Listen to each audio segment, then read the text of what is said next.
टूट जाए नाता देहिया में हरद घसाता ए जान का करी।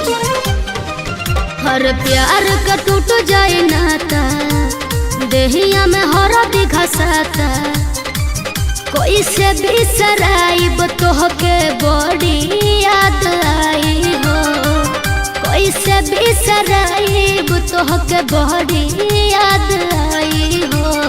आजू के रतिया जानू मिली हो भोरे पिया वाले के जइए हो भोरे पिया वाले के जइए हो।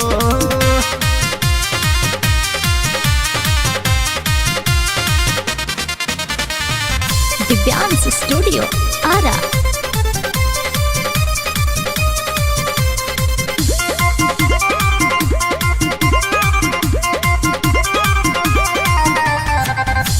होई विदाई सुबह होते भोर हरिया चुमली हो गलिया देखो भरी नजरिया।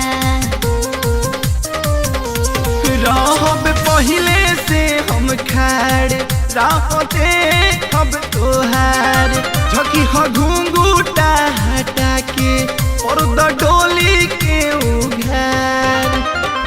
तोहरे सुरतिया लौकी जब दहिया छुए हो।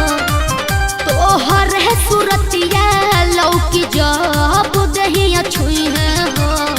आजू के रतिया जानू मिली हो भोरे पिया वाले के जइए हो भोरे पिया वाले के जइए हो।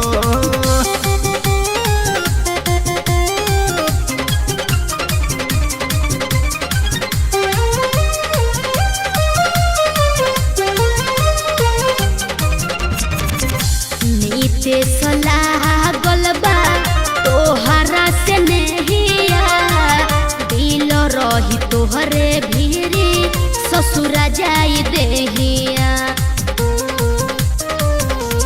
भैले छोटन मनीष ही बोलिया पा दीवाना सुन सा